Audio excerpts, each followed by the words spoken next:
Hi hello praise the Lord. ദൈവനാമം വാഴ്ത്തപ്പെടുമാറാകട്ടെ. എന്നെക്കുറിച്ച് പൊതുവേ ഉള്ള ഒരു കൺസെപ്റ്റ് എന്ന് പറഞ്ഞു കഴിഞ്ഞാൽ എപ്പോഴും ചിരിക്കുന്ന, എപ്പോഴും സന്തോഷമായിട്ടിരിക്കുന്ന ഒരാൾ എന്നാണ്.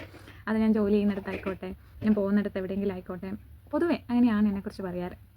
പക്ഷേ ജീവിതത്തിൽ ഒരുപാട് സ്റ്റക്കായി പോയ, ജീവിതത്തിൽ സങ്കടം മാത്രം മുഖത്ത് നിറഞ്ഞു നിന്നിരുന്ന ഒരു സമയമുണ്ടായിരുന്നു.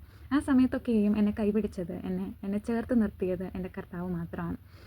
നമ്മുടെ അപ്പൻ്റെ അമ്മയുടെയൊക്കെ സപ്പോർട്ടിനപ്പുറം നമ്മളെ നമ്മളായിട്ട് അറിയുന്ന, നമ്മളെപ്പോഴും ചേർത്ത് പിടിക്കുന്ന, ആരെക്കാൾ നന്നായിട്ട് നമ്മളെ മനസ്സിലാകുന്ന ഒരാൾ അത് കർത്താവാണ്. അത് ഞാൻ എൻ്റെ ജീവിതത്തിൽ അനുഭവിച്ചിട്ടുള്ളതാണ്. ഈ കർത്താവിന് വേണ്ടി പാടുകയും കർത്താവിൻ്റെ വചനം ഇങ്ങനെ പറയാൻ കൊതിയോടെ നടക്കുന്ന ആൾക്കാർക്ക് എല്ലാവർക്കും ജീവിതത്തിൽ അങ്ങനെ ഒരു എൻകൗണ്ടർ ഉണ്ടായിട്ടുണ്ടാവും. വിട്ടുപിരിയാൻ പറ്റാത്ത എന്തോ ഒന്ന് കർത്താവിൽ നിന്ന് കിട്ടിയത് കൊണ്ടാണ് അവരിങ്ങനെ ആരാധിക്കുകയും സ്തുതിക്കുകയും വചനം പറയുകയും ഒക്കെ ചെയ്യുന്നത്.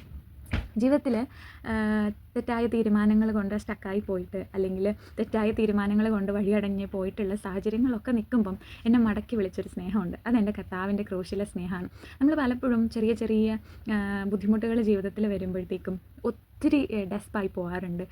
ആ പ്രശ്നങ്ങളിലേക്ക് മാത്രം ഫോക്കസ് ചെയ്യാറുണ്ട്. ഞാനെപ്പോഴും ഒരു പ്രശ്നം വരുമ്പോൾ തളർന്നു പോകും മനുഷ്യനാണെങ്കിലും ഏറ്റവും കൂടുതൽ ചിന്തിക്കുന്നത് ഒരാൾക്ക് എങ്ങനെയാണ് ഇത്രയും വേദന നമുക്ക് വേണ്ടി സഹിക്കാൻ പറ്റുന്നത്.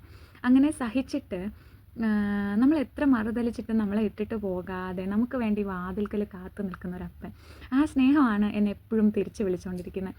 ചിരിച്ച മുഖമുള്ളത് അല്ലെങ്കിൽ സന്തോഷമുള്ളത് അത് മെറ്റീരിയൽ ഹാപ്പിനെസ് കൊണ്ടോ മെറ്റീരിയൽ ആയിട്ടുള്ള സാധനങ്ങളുള്ളത് കൊണ്ടല്ല.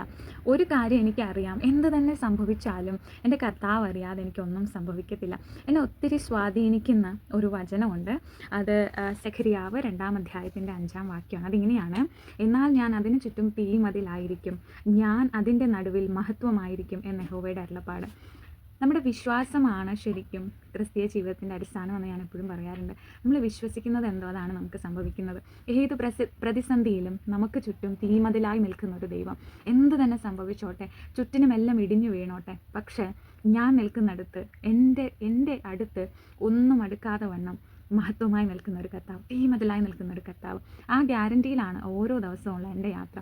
അപ്പം അങ്ങനെ ഒരു ഗ്യാരണ്ടി നമ്മുടെ ജീവിതത്തിൽ ഉണ്ടാകുവാൻ നമ്മൾ പ്രാർത്ഥിക്കണം. തീമതിലായി നിൽക്കുന്ന ഒരു കർത്താവിൻ്റെ സാന്നിധ്യം അതിന്ന് നിങ്ങളുടെ ജീവിതത്തിൽ എന്നെ കേൾക്കുന്ന ഓരോരുത്തരും എക്സ്പീരിയൻസ് ചെയ്യട്ടെ എന്ന് ഞാൻ ആഗ്രഹിക്കുന്നു, പ്രാർത്ഥിക്കുന്നു. God bless you.